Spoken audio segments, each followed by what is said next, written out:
bendiga. Bienvenidos a este lugar. ¿Cómo están, hermanos? ¿Todo bien? Lo siento cansados. ¿Todo bien? Porque Cristo murió, pero resucitó, ya sabían, ¿no? Así que no hay que estar triste porque Él vive.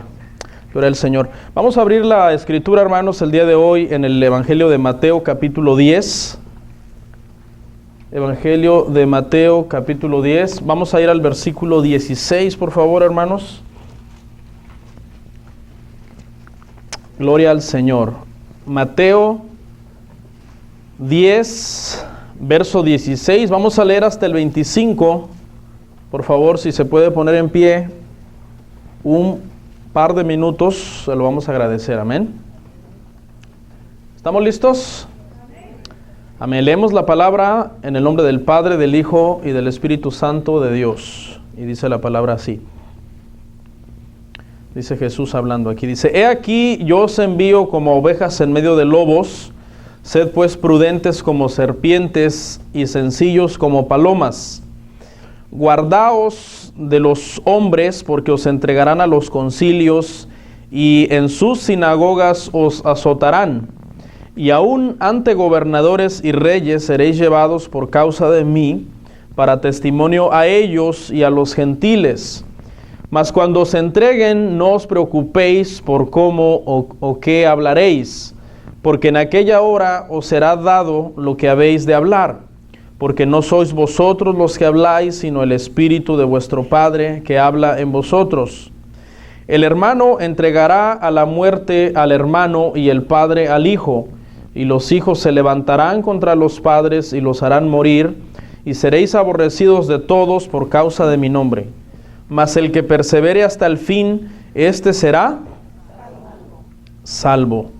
Cuando os persigan en esta ciudad, huid a otra, porque de cierto os digo que no acabaréis de recorrer todas las ciudades de Israel antes que venga el Hijo del Hombre. El discípulo no es más que su maestro, ni el siervo más que su señor. Bástale al discípulo ser como su maestro y al siervo como su señor. Si al padre de familia llamaron Belcebú, cuánto más a los de su casa. Acompáñeme a orar, hermano. Incline su rostro. Te damos gracias, Padre, en este momento que vamos a hablar tu palabra.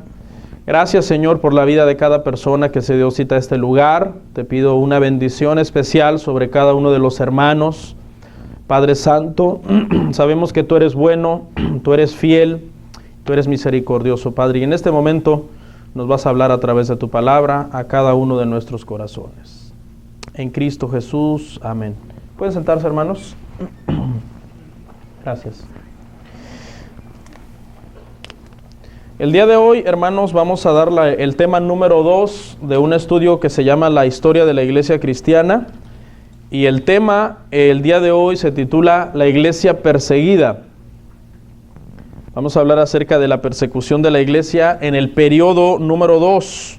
Recuerde que la iglesia divide su historia, la historia cristiana de la iglesia se divide en periodos. Y dijimos la semana pasada que algunos historiadores la dividen en 6 periodos, otros historiadores la dividen en 7. Nosotros la vamos a ver en 7 periodos, la historia de la iglesia. Y la semana pasada hablamos sobre la iglesia apostólica. Todos aquellos que se perdieron el tema, ya está en internet y lo pueden mirar ahí, la prédica número 1 de esta serie. El día de hoy vamos a ver el tema número 2. Amén. Básicamente en el tema 1 vimos un poco de persecución cuando mataron a Esteban. Y básicamente esta persecución fue local, fue a nivel Jerusalén, fue a nivel más de los judíos sobre la iglesia cristiana. Y esa no fue el periodo de la persecución, sino que allí comenzó la persecución, pero el verdadero periodo de la persecución inició cuando murió el apóstol Juan, dijimos en el año 100, amén. Entonces el primer periodo de la iglesia va del año 30, cuando Jesús comenzó su ministerio, al año 100, cuando muere el último de los apóstoles. Y aunque hubo persecución en días de Esteban, esa no es el periodo de la persecución. Hubo una persecución a nivel local, a nivel judío. Los judíos creían que el cristianismo era una secta peligrosa que amenazaba a Moisés, que amenazaba la ley, y los quisieron destruir. Pero la verdadera persecución comenzó al morir Juan. Y esta persecución duró 213 años, ya que terminó hasta el año 313, cuando un emperador romano llamado Constantino el Grande se convirtió a Cristo, entre comillas. ¿Por qué decimos entre comillas? Porque había muchas cosas que todavía la iglesia no estaba depurando, y conforme avancemos usted va a entender esta parte, amén. Esos 213 años de persecución ya fue más del Imperio Romano. La persecución en el primer periodo viene de parte de los judíos, pero ahora ya en el segundo periodo de la persecución ya es más que nada una cuestión del gobierno, ya se vuelve una cuestión del Imperio de Roma. Ya no era una persecución a nivel local, solo en Jerusalén, sino a nivel mundial, todo donde Roma gobernaba y tenía un imperio. ¿Ok? Estos 213 años, hermano, no es que fueron 213 años de persecución día y noche. Estos 213 tuvieron periodos. Hubo periodos relativos de paz, hubo periodos en que la persecución fue feroz y más tremenda. Hubo periodos en que solamente la persecución fue local en alguna provincia que estaba bajo el Imperio Romano, y hubo periodos en que el emperador decía, en todo Roma va a comenzar la persecución. Entonces, cuando hablamos, hermano, de esos 213 años, no estamos hablando de 213 años continuos, día y noche. Había periodos de paz relativa en que algún emperador decía, no son tan malos, démosle chance un tiempo. Hubo gobernadores que de hecho hasta decían, yo no les veo ningún problema que se reúnan, no toman, no maldicen, no son problemáticos, déjenlos. ¿Sí? Quiero aclarar ese punto para que usted entienda entonces que en este periodo de 213 años hubo lapsos de paz y hubo lapsos de tranquilidad para la iglesia. Amén. Voy a recapitular un poco entonces lo que hablamos la semana pasada para que ya entremos en el tema. El tema fue la iglesia apostólica. Dijimos que es del año 30 cuando Jesús comienza su ministerio, al año 100 cuando el apóstol Juan muere. Y entonces en el año 100 arranca el segundo periodo, eso es lo que vamos a estar abarcando hoy, hasta el año 313. Los 7 periodos de la iglesia en que nosotros lo dividimos y cómo nosotros lo vamos a ver son: número 1, la iglesia apostólica histórica, del año 30 al año 100, el que vimos la semana pasada.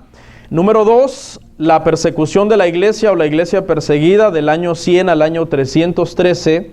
Luego, la semana que viene vamos a ver la iglesia imperial del año 313 al año 590. Luego la iglesia medieval del año 590 al año 1517. Después la iglesia de la Reforma del año 1517, que fue cuando se consumó la Reforma, al año 1750. Después la iglesia misionera del año 1750 al año 1925. Este es un periodo que muchos historiadores no lo dan, pero fue un periodo que se le conoce como la edad de oro de la iglesia, y fue cuando más hubo evangelización en todo el mundo. Esa fue la iglesia misionera, 1750 al año 1925, y luego la iglesia moderna, que yo la tengo acá del año 1925 a la fecha, amén. Y es la iglesia moderna la que está esperando la venida de Jesús en cualquier momento, y este es el último periodo de la iglesia cristiana, ¿ok? Si recuerda, hermano, que estas fechas no son infalibles porque son fechas de diferentes historiadores. Entonces, entre algunos historiadores y otros hay algunas diferencias. Entonces, si usted encuentra por ahí que ¿verdad? La Reforma tiene otra fecha, entonces no se preocupe, puede variar un poco, pero lo importante es que usted tenga la idea, tenga el concepto general. ¿Amén? ¿Estamos listos para entrar en el tema? Bueno, vamos en primer lugar a ver por qué se perseguía a los cristianos. ¿Por qué después del año 100 comienza una persecución de parte del Imperio Romano contra los cristianos? No eran delincuentes, porque se supone que un cristiano no es delincuente. Se supone que el cristiano pues no roba, no anda en las calles buscando con quién pelear, el cristiano no dice malas palabras, el cristiano paga sus impuestos, el cristiano es un buen ciudadano, es un buen padre de familia, etc. ¿Por qué si estos no eran delincuentes, por qué eran perseguidos?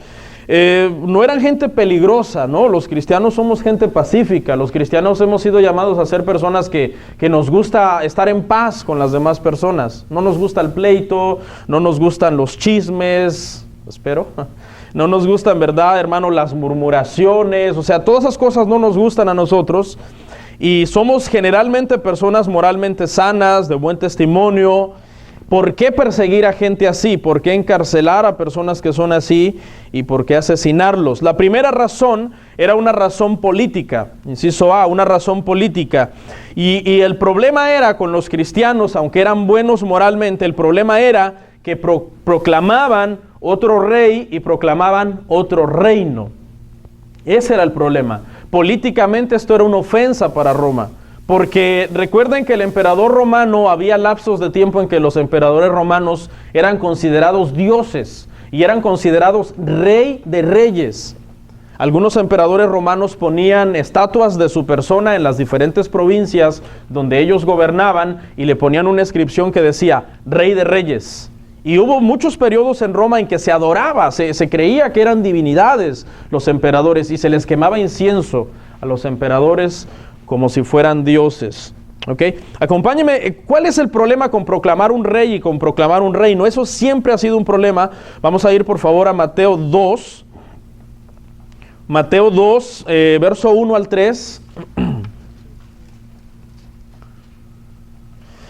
Dice, cuando Jesús nació en Belén de Judea en días del rey Herodes, vinieron del oriente a Jerusalén unos magos diciendo, ¿dónde está el rey de los judíos que ha nacido? Porque su estrella hemos visto en el oriente y venimos a adorarle. Oyendo esto, el rey se turbó y toda Jerusalén con él. ¿Ok? Para los cristianos en el Imperio Romano era una ofensa que llamaran al emperador rey de reyes y era idolatría que se le tuviera que quemar incienso. Entonces, políticamente, el ser cristiano era incorrecto, políticamente. Porque los cristianos decían, no, hay un solo rey de reyes, se llama Jesús, y hay un solo reino, es el reino de Dios.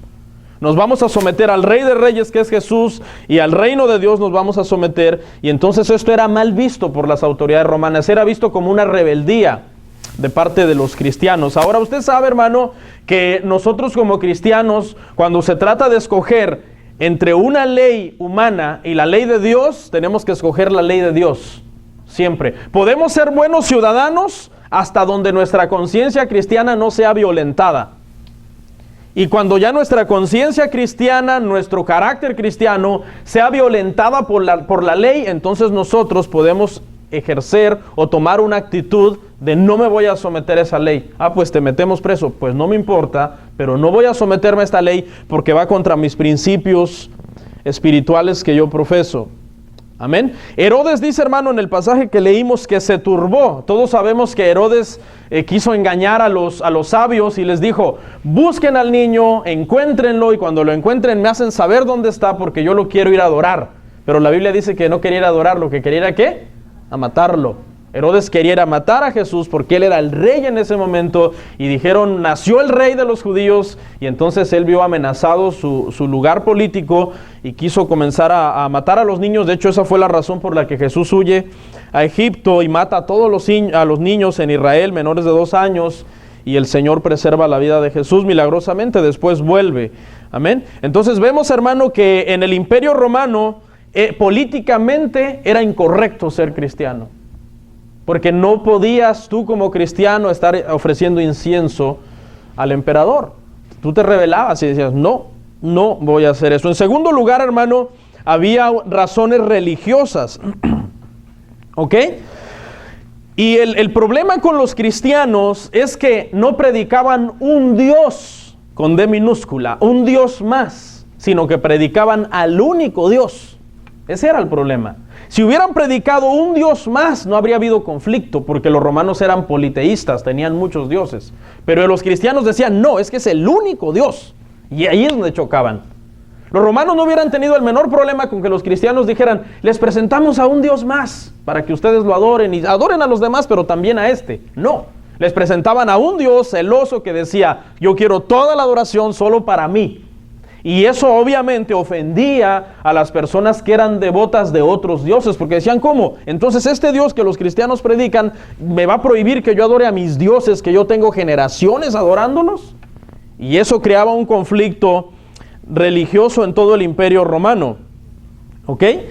Según Tertuliano, un apologista cristiano de los primeros siglos, los romanos tenían al cristianismo como una secta mística y como una secta donde practicaban magia y brujería, según escritos de Tertuliano, un cristiano de los primeros siglos, y los acusaban de varias cosas, pero yo le voy a mencionar tres cosas que Roma acusaba a los cristianos. Número uno, los acusaba de canibalismo, porque los cristianos decían que cuando tomaban la cena del Señor, estaban tomando simbólicamente el cuerpo de Cristo y la sangre de Cristo. Entonces, eso sacado de contexto a nivel imperio, decían, no, esos son unos caníbales, esos comen sangre humana y comen carne humana.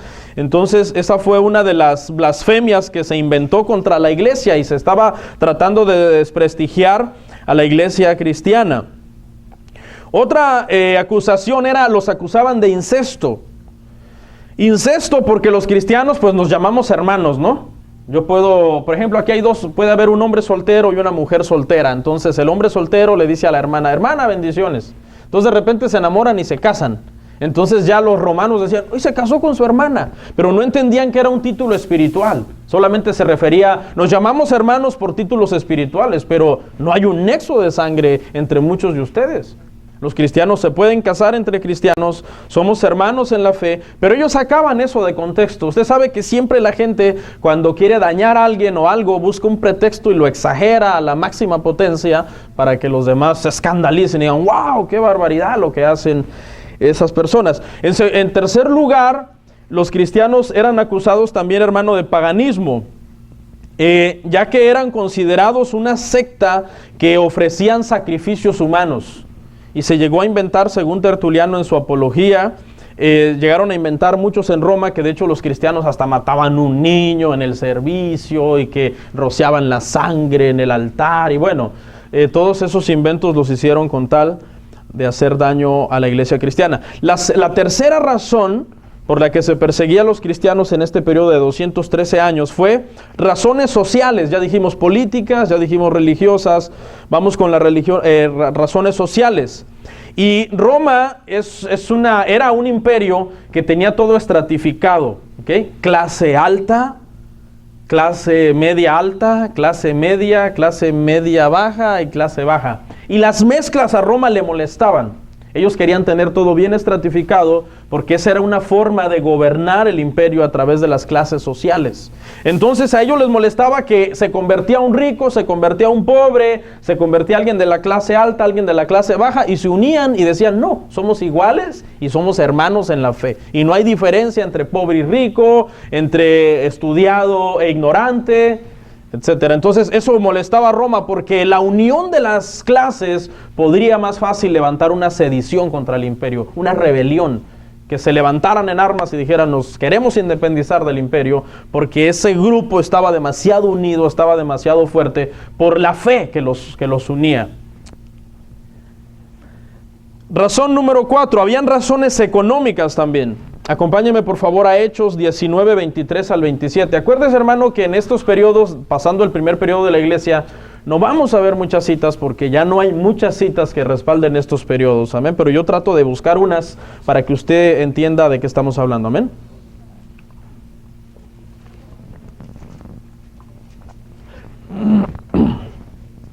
Hechos 19, 23, dígame un amén.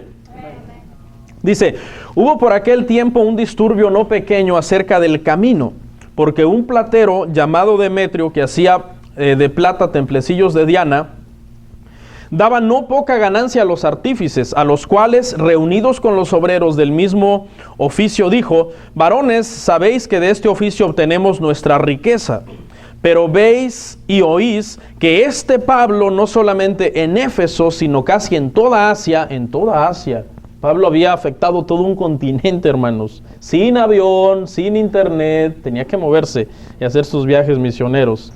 Dice, ha apartado a muchas gentes con persuasión, diciendo que no son dioses los que se hacen con las manos, y no también, dice,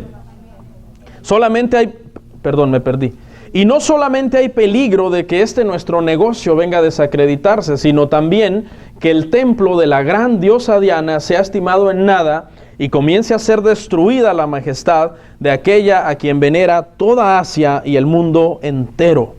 Obviamente este pasaje es del primer periodo de la iglesia, pertenece al primer periodo de la iglesia, pero quise traerlo como un ejemplo para que usted vea cómo económicamente los intereses de una sociedad idólatra son afectados cuando esta sociedad se convierte a Cristo. ¿Por qué? Porque los cristianos ya no generan ganancia a todos los campos de idolatría. Por ejemplo, yo soy mexicano y México produce muchísimo dinero de la idolatría. De las veladoras, de las misas, de las mandas, de las peregrinaciones, de todo el negocio que se hace cuando hay una fiesta, un santo patrón de un lugar X. Por ejemplo, en México hay muchos lugares que son tremendamente importantes. La Villita, el Señor de Chalma, la Virgen de Juquila, la Virgen de los Lagos en Guadalajara, etc. Y todos estos ídolos representan entradas de dinero al país. Porque hay gente que hasta hace peregrinaciones de otro país, de otros estados, para poder ir a ver este tipo de ídolos o a venerarlos. Entonces los viajes, los tickets de avión, los hoteles, todo eso es rentable para las naciones. Entonces obviamente al Imperio Romano no le convenía. Dice que el pasaje que leímos, dice que Demetrio era un platero que vivían de hacer templecillos de Diana. O sea, estatuillas de la diosa Diana de Éfeso. Entonces, dice, no, se nos va a venir abajo el negocio.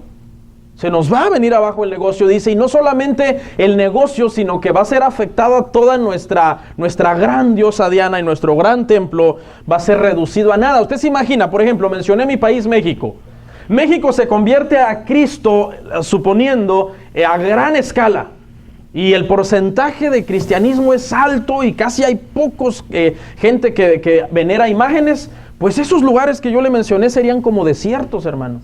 La gente iría a la villa y ahora, ¿qué pasó? El cura ya no está aquí, pero es cristiano. Y nadie, todo abandonado, los que antes bailaban ahí, porque ahí en la villa, en el DF, bailan ahí con unas cosas así y todo. Y esos no, pues están en la iglesia ahorita, ya se volvieron cristianos. Entonces, imagina, se comenzarían a poner desérticos esos lugares. Pero para que no solamente los mexicanos, ¿qué pasaría en Guatemala con todos los que adoran al Cristo de Esquipula? Ya no comprarían sus imágenes, todo lo que compran. Por ejemplo, en Honduras, la Virgen de Suyapa. En España, la Virgen Macarena. En Colombia, Chiquinquirá. República Dominicana, la Señora Altagracia. En fin, le podría seguir dando muchos nombres de muchos otros países. Pero ¿sabe qué? A las naciones no le conviene que la gente comience a abrir los ojos y a decir, ¿qué estoy haciendo adorando este ídolo de yeso, de madera? No, a las naciones lo que le conviene es que la gente esté hundida en una tremenda ignorancia, generando ganancias a través de la idolatría. Y por eso hay muchos países que todavía en México hay lugares y hay regiones, hermano, apartadas, en donde hasta el alcalde de ahí dice, mátenla a los cristianos. Hubo una matanza en Chiapas hace unos años atrás. En Oaxaca ha habido matanzas de pastores en lugares apartados, un poco más remotos. ¿Sabe por qué? Porque al alcalde no le conviene, porque esas fiestas anuales de los santos patrones y de las vírgenes de esos lugares es la forma en que ellos hacen su negocio y hacen su agosto, como se dice. ¿Sí? Entonces los cristianos han sido perseguidos desde siempre, pero estas fueron algunas de las razones más fuertes. ¿Por qué durante estos 213 años de persecución, la persecución se intensificó? Y estas eran las razones. Había políticas, religiosas, económicas, sociales, culturales. Pero en términos generales, nosotros sabemos que Jesús dijo que su iglesia iba a intentar ser destruida. Él les dijo en el pasaje que leímos de Mateo, serán perseguidos, llevados a la cárcel, su familia serán sus enemigos, serán torturados, serán castigados, sean mansos, sean prudentes. Él les advirtió a todos los discípulos lo que iba a pasar. ¿Por qué? Porque sabemos que el enemigo de las almas, el infierno, el Hades, dice que se iban a levantar contra la iglesia, pero Jesús dijo, no prevalecerán contra ella. La iglesia es indestructible. La iglesia de Cristo es indestructible. Solamente va a ser quitada de la tierra cuando Cristo venga y todos nos vayamos con Él. Punto 2.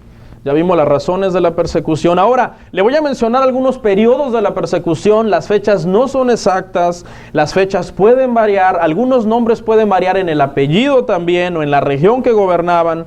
Pero a decir verdad no quiero entrar muy hondo aquí porque es mucha historia y no lo va usted a poder memorizar, pero por lo menos que tengamos una perspectiva general del asunto. Amén. Vamos a ver algunos periodos. Recuerde, le repito algo que dije en mi introducción. Los 213 años no fueron 213 años continuos. Hubo algunos periodos de paz, algunos emperadores más tolerantes. Alguno fue a nivel imperio, otro a nivel región. Vamos a hablar del primero. El primero fue Plinio, que era un gobernador. Esto fue bajo el imperio de Trajano. Trajano fue un emperador romano. Y él tuvo una persecución contra los cristianos en el año 1100 al 1113. ¿Cuándo murió Juan? En el año 100. Pasaron aproximadamente 11 años de paz relativa, ¿sí? Por eso le digo, no fue 213 continuos. Y en el año 1100 al 1113, este hombre comenzó una persecución contra los cristianos. No fue una persecución encarnizada, fue una persecución un tanto moderada, porque Plinio tenía un concepto de los cristianos que no eran tan malos. Él decía, es cierto, nos caen mal, pero en realidad no son tan malos. Moralmente son correctos, son buenas personas. Entonces él dijo, los vamos a castigar, pero solamente si causan algún problema a un ciudadano romano y este ciudadano romano se queja de ellos. Si alguien viene y nos dice, no, es que estos cristianos me hicieron esto, o me están molestando, me están metiendo a su religión a fuerza, entonces vamos sobre ellos. No los vamos a perseguir solo por ser cristianos, a menos que alguien los denuncie. Que alguien diga, me cae mal un cristiano, me hizo esto, me hizo aquello, entonces vamos a ir sobre ellos. Fue una persecución un poco moderada y le dio 3 oportunidades a los cristianos para arrepentirse cuando eran denunciados. La primera fue que invocaran a los dioses grecorromanos, o sea, muchos dioses.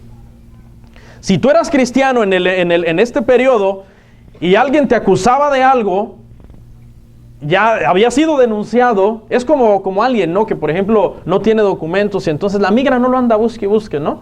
Pero alguien va y le pone el dedo, ¡ay, depórtenme a ese!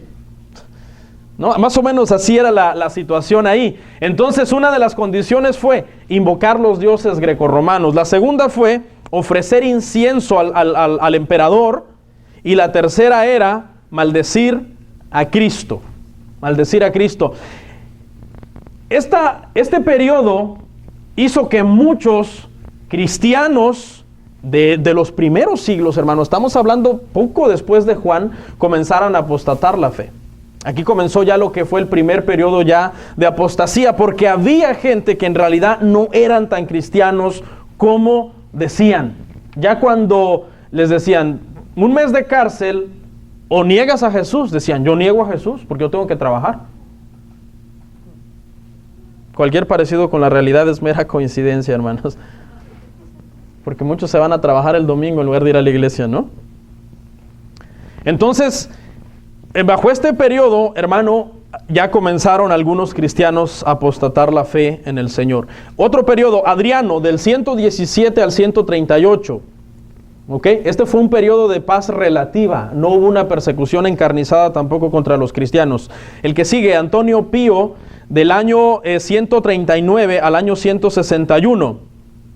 Esta fue una persecución local, solamente por regiones, no a nivel imperio. Solamente había ciertas regiones donde no podía ser cristiano. ¿Qué dijo Jesús en Mateo 10? Cuando sean perseguidos en una ciudad, huyan a otra. ¿Cuál era la solución en ese entonces? Huir a otra ciudad. Esa era la solución. Decía, ok, va a haber persecución aquí en Atlanta, no pueden ser cristiano en Atlanta, bueno, me tengo que ir. Y también había que ser muy cristiano para tomar esa decisión, porque mucha gente tenía que dejar familia inconversa, trabajo, bienes, etcétera. Pero yo le pregunto a usted, hermano, usted que es creyente, ¿qué es más importante para usted? ¿Los bienes de esta tierra o Cristo? Cristo. Hay como 3 se oyeron por ahí. No.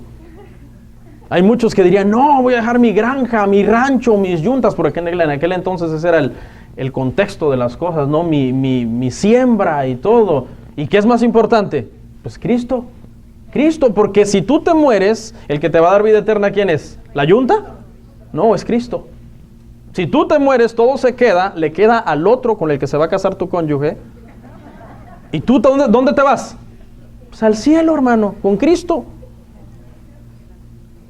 El que sigue, Marco Aurelio, del año 161 al año 180. Marco Aurelio está considerado uno de los emperadores romanos más cultos y más nobles. Noble no de bondad, sino que en aquel entonces la palabra noble tenía el contexto de rico, alguien que pertenecía a la nobleza, a una línea de sangre importante. ¿Okay? Fue muy noble en cuanto a cultura, sin embargo fue uno de los peores perseguidores de los cristianos, porque él era muy militar y él odiaba a los cristianos. Él decía que desde que Roma comenzó a cristianizarse, Roma tenía problemas. Roma iba como en decadencia y él le echaba la culpa a los cristianos, porque él decía, ahora que estos se están convirtiendo a Cristo hay crisis. ¿Sí? Hay una crisis en Roma. Entonces su filosofía de él era, tenemos que volver a adorar los dioses de nuestros padres. Muchos romanos están dejando de adorar los dioses de nuestros padres y por eso estamos recibiendo un juicio, porque coincidió que hubo una crisis en ese entonces en Roma, y de ahí él se agarró, y la persecución consistía en 3 cosas: perseguirlos. En este periodo estaba fea la cosa, hermano, feo. Aquí ya no era si alguien te acusaba nada más, no, aquí ya era, búsquenlos y pregúntenle a todo el mundo, hey, ¿tú ofreces incienso a emperador? Si decías no, ¿por qué? Es que soy cristiano. No, vámonos a la cárcel. Había una persecución directa. O se les perseguía. Otra cosa, cualquier ciudadano romano podía denunciar a un cristiano. Y era una obligación, tenía que denunciar a los cristianos. Allá hay un cristiano, yo vi que allá alguien se reunió, allá estaban otros cantando. Entonces los romanos tomaban esa posición de espías. Se hacía espionaje, se infiltraban en los grupos de los cristianos para ver, haciéndose pasar por cristianos. Así que fue un periodo muy activo de mucha persecución y pues obviamente hubo muchísimas muertes en este periodo. Luego después de del año 180, que termina el periodo de persecución de Marco Aurelio, hay un periodo relativo aproximadamente de 20 años de paz y viene un emperador que se llama Septimio Severo, del año 193 al año 211, y se abocó a una situación: evitar el evangelismo. Ese era él dijo, ok, ya tenemos muchos cristianos y estamos teniendo muchos problemas con ellos, prohibámosle que hablen de Cristo, prohibámosle que comiencen a convertir más romanos al cristianismo. Eso fue lo que él quiso parar. Lo que se conoce en la teología como proselitismo, hablarle a alguien de otra religión, de tu religión. Él quiso parar la evangelización. Amén. El que sigue, del año 249 al año 251, hubo uno que se llamó Decio, y él en su primer periodo hubo paz, pero al final, casi al final, 3 años antes de que terminara su periodo, él comenzó una persecución contra el cristianismo. Una de las razones que él tomó fue que Roma iba a cumplir 1000 años, Roma iba a cumplir su aniversario de 1000 años de fundación, y quería como congraciarse, como decir, vamos a llegar a nuestro aniversario, pero que vean los romanos que yo estoy haciendo algo por Roma. Así que comenzó a perseguir cristianos en ese periodo. ¿Están acá? Tanto nombre y tanta fecha, hermano, ya algunos... Vamos a ver el que sigue. Valeriano, del año 253 al año 260, abandonó la persecución y luego la retomó. En su periodo de él hubo 24 años de paz. Un periodo de 24 años de paz. Diocleciano, el que sigue. No le ponga así a su hijo.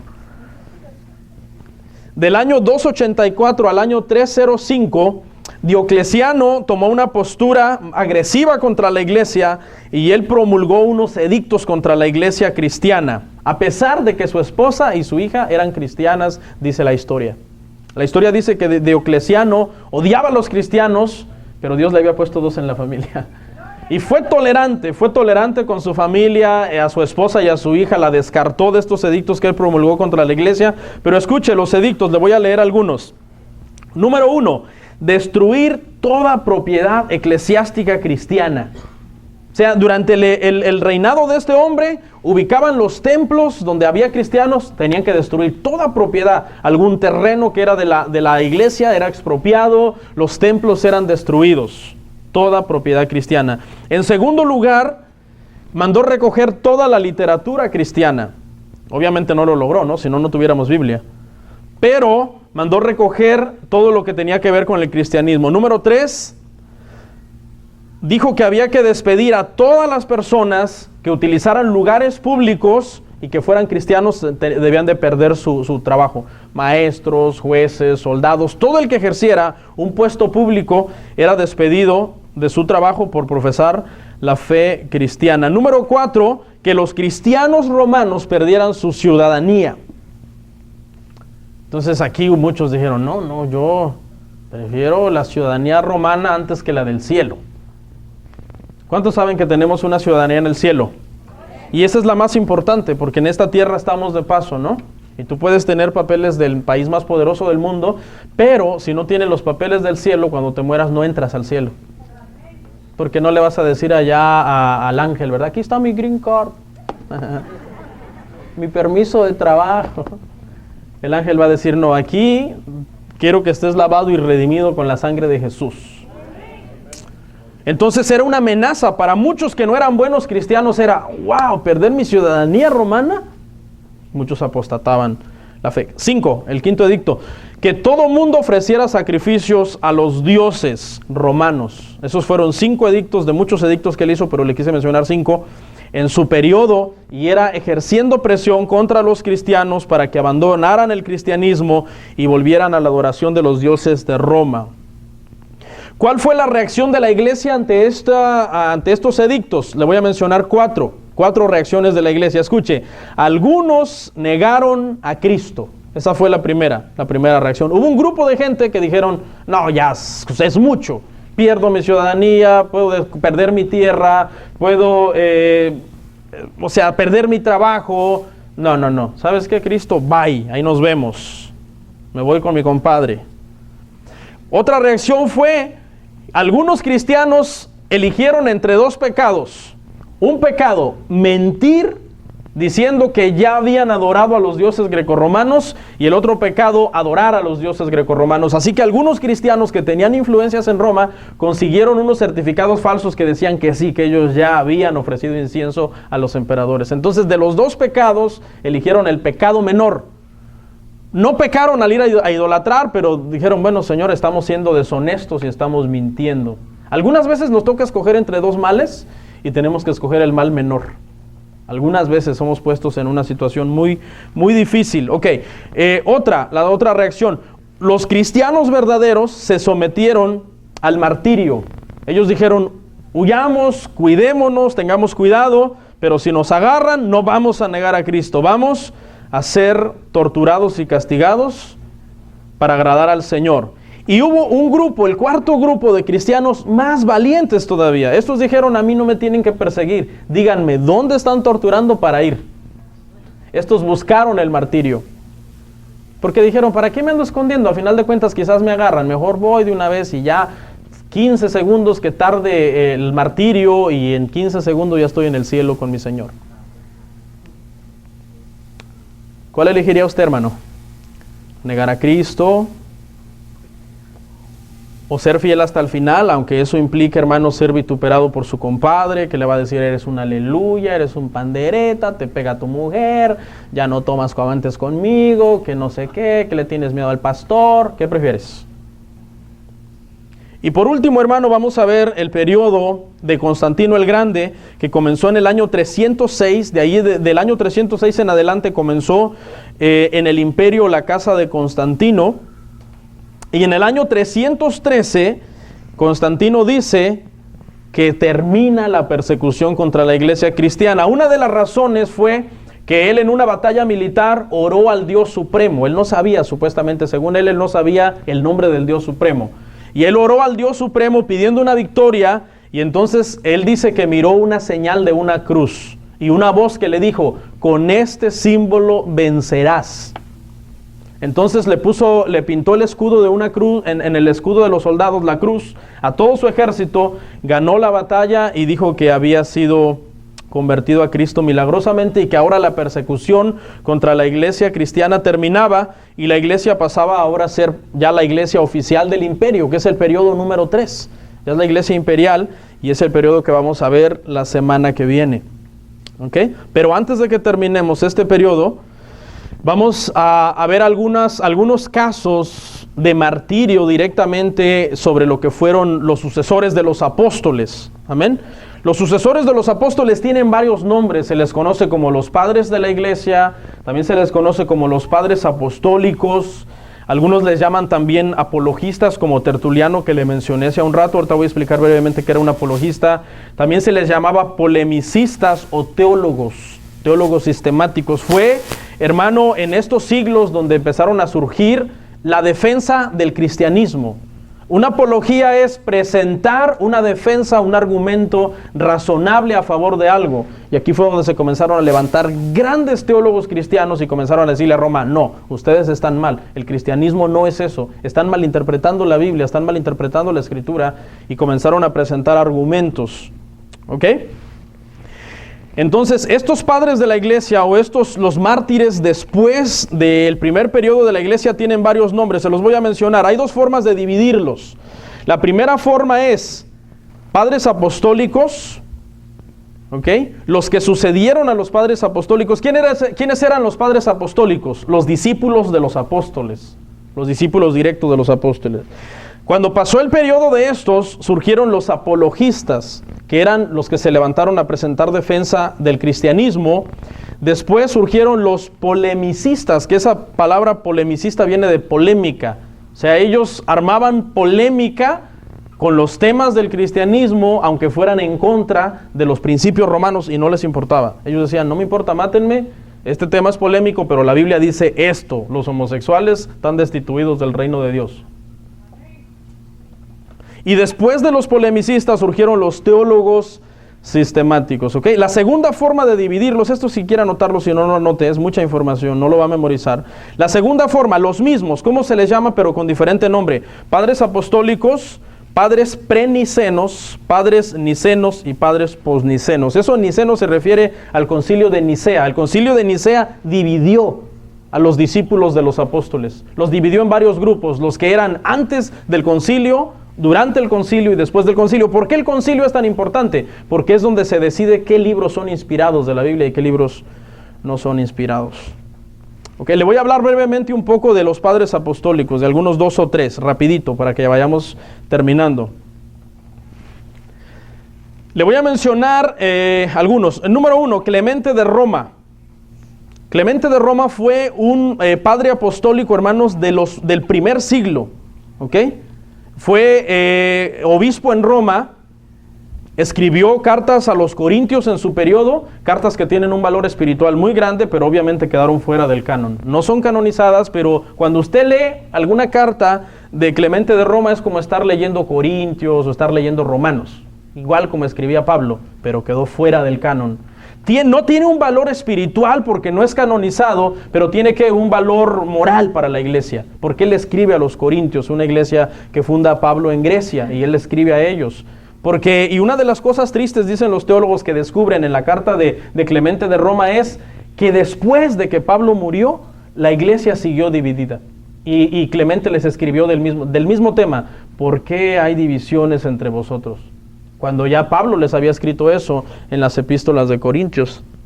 Pues la iglesia estaba mal fundamentada, tenía muchas doctrinas equivocadas. Eso es lo que pasa cuando una iglesia tiene mala doctrina: la división es inminente, porque todo el mundo tiene diferente pensar. Unos interpretan un versículo de una forma, unos creen que hay que cuidar la santificación, otros dicen que no, que te puede echar una bailadita y unas chelas. Entonces eso divide. Pero cuando todo el mundo tiene una misma enseñanza, una misma doctrina, Hechos 2 dice que ellos perseveraban en la enseñanza de los apóstoles, en la oración, y eso es lo que hace la unidad de la iglesia.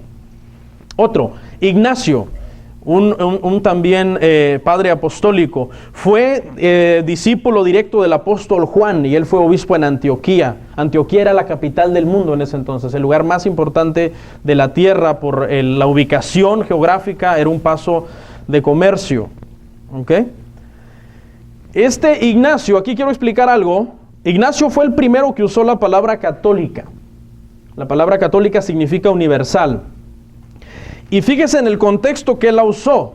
Ignacio usó la palabra católica diciendo: Todo lugar del mundo donde haya un cristiano que profese fe en Cristo, esa es la iglesia de Cristo en todo el mundo. Pero para lugar de decir en todo el mundo, quiso decir esa es la iglesia de Cristo universal. ¿Sí? O sea, en todo el mundo donde hay un cristiano, esa es la iglesia de Cristo. Porque ¿quién es la iglesia? ¿El templo o usted? Usted es la iglesia. Entonces, esa palabra se torció con el paso de los años y entonces ahora se entiende así la palabra católico. La palabra católico se entiende a alguien que es miembro de la iglesia de Roma y que está sujeto al Papa. Y ese no es el sentido en el que Ignacio usó esa palabra. Ignacio la usó en el sentido de que es universal. Todos lugares de la tierra donde haya un cristiano, esa es la iglesia universal.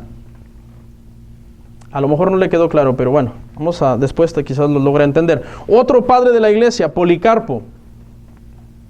Voy cerrando ya, hermanos. Policarpo fue martirizado a los 86 años, fue discípulo del apóstol Juan, fue amenazado con bestias. Y cuando le dijeron, te vamos a echar en las bestias, él dijo, ¿dónde están las bestias? Échenmelas. Así como, le hablé como mexicano, pero él así dijo. Así dijo el viejito, 86 años. Cuando el que lo estaba amenazando vio que no le tenía miedo a las bestias, le dijo, te vamos a quemar. Y cuando le dijo eso, Policarpo le contestó lo siguiente, le dijo, mira, tú me vas a quemar con un fuego que en algunos segundos o minutos me va a matar. Pero hay un juez que va a quemar con un fuego que nunca se apaga y que nunca deja de torturar, que nunca deja de crear ese daño. Porque todo mundo que se pierda en el infierno, porque existe el infierno, va a ser torturado por los siglos de los siglos. Entonces Policarpo dijo, bueno, unos minutitos en el fuego, me voy para siempre a descansar con mi Señor. Gloria al Señor. ¿Cuántos están dispuestos a ser radicales en el Evangelio? Le voy a mencionar algunos apologistas, Diogneto, Justino, Tertuliano, que ya lo mencionamos hace rato. Estos eran las personas, hermano, que comenzaron a defender el cristianismo, pero a través de la razón, a través de razonar. Porque el cristianismo no debe de ser una fe ignorante. Hay mucha gente que profesa una fe ignorante. Yo soy cristiano, amén, gloria a Dios, aleluya. ¿Y usted conoce la Biblia? No sé, pero amén. No. Esta gente comenzaron a prepararse profundamente en la Escritura. Eran personas que podían debatir al nivel Platón, a nivel Aristóteles, a nivel Sócrates. O sea, gente muy preparada que comenzaron a decir, no, Platón estaba mal por esto, esto y esto. O sea, no era cualquier cristiano, estos eran cristianos de élite, muy preparados en la palabra, y fue cuando surgió la teología que hoy existe, la teología sistemática. ¿Ok? Termino con mi último punto, hermano, para que se gocen. Le voy a mencionar algunos resultados de la persecución en estos 213 años. Ya no le mencioné a los demás, hermano, ni a los polemicistas, ni a los teólogos sistemáticos, porque es mucha información, pero es para que usted entienda un poco. Ok, veamos algunos resultados de la persecución en este periodo. El resultado número uno fue que hubo una purificación en la iglesia. ¿Por qué? Porque en este periodo todos los falsos negaron a Cristo. Y la iglesia se purificó. Yo me imagino si ahorita fuéramos pasados por una purificación, ¿cuántos aquí negarían a Cristo? Yo me pregunto, porque eso fue el resultado en el año 313, cuando por fin, escuche la bendición. Tú aguantaste, sobreviviste, estuviste ahí firme. No, yo no niego a Cristo. Y de repente la buena noticia, se acabó la persecución. Ahora pasan de ser una secta a ser la iglesia del imperio. ¿Se imagina? Qué tremendo, qué gozo para los que estaban siendo perseguidos, pero qué vergüenza para los que negaron a Cristo. Porque, ¿qué cree? Ahora resulta, en este periodo, en el año 313, muchos cristianos vienen llorando a las iglesias, por favor, recíbanme. Hipócritas. Porque en la persecución lo negaron, y cuando Constantino dice, se acaba la persecución, por favor, ¿puedo volver con ustedes? Y hasta quiso causar un problema en la iglesia, porque hubo dos posturas. Un grupo de gente que, no, esos hipócritas no los queremos aquí, falsos. Viene otra persecución, vuelvan a negar al Señor. Y otros más misericordiosos dijeron, recibámoslos. ¿Sí? Entonces, fue un periodo un resultado fue la purificación de la iglesia. Gloria al Señor. Número 2, la unificación de la iglesia. La persecución unió la iglesia En aquel entonces la doctrina era muy uniforme, casi todas las iglesias tenían la misma doctrina, la misma enseñanza, pero las pequeñas diferencias que tenían a veces pues los hacían, ok, tú allá, yo aquí, porque yo esto lo pienso un poco diferente. La persecución hizo que se unieran. Es como cuando dos hermanos de sangre se molestan, se enojan entre ellos, pero de repente uno viene y le pega al otro. Un extraño viene y le pega a uno de los dos hermanos. ¿Qué hacen los dos por muy enojados que estén? Se unen, no, pues entre los dos démosle duro. Entonces eso pasó en la iglesia. Los cristianos, cuando empezó la persecución, dijeron, no, tú lo vas a negar, no, yo soy cristiano y tú, yo tampoco. Ok, vamos a estar firmes y juntos y unidos aunque pensemos diferente. Unificó la iglesia y muchos cristianos estaban bien unidos en ese tiempo. Otro resultado, se predicaba el evangelio en todas partes. Sucedió lo que en la persecución de Esteban. Esteban fue perseguida la iglesia en el periodo de Esteban y el evangelio se dispersó. 4. Surgen los primeros apologistas. Este fue un buen resultado de la persecución. La persecución provocó que los cristianos comenzaran a prepararse mucho en la palabra para poder defender la palabra, como dice en Judas, ¿verdad? Contended ardientemente por la fe. Entonces, la persecución, fíjese, gracias a Dios, gracias a la persecución, todo obra para bien, surgió la teología.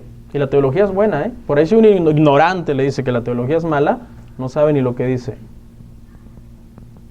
Porque muchos movimientos hoy dicen, no, hay mucha letra, mucha teología y poco fuego.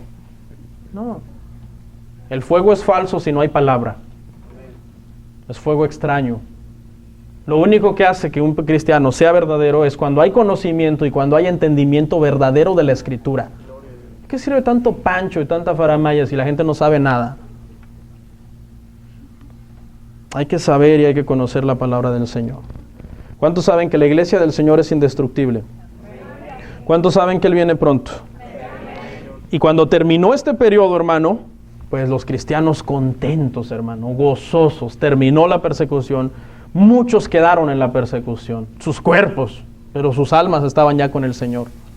Otros sobrevivieron a la persecución y vino un periodo de paz. Y obviamente este periodo que sigue, que es el tercero, que es el periodo imperial, a la larga tuvo sus conflictos también, porque usted dice, ya todo amor y paz. No, a la larga tuvo muchos problemas y eso vamos a ver la semana que viene. Incline su rostro.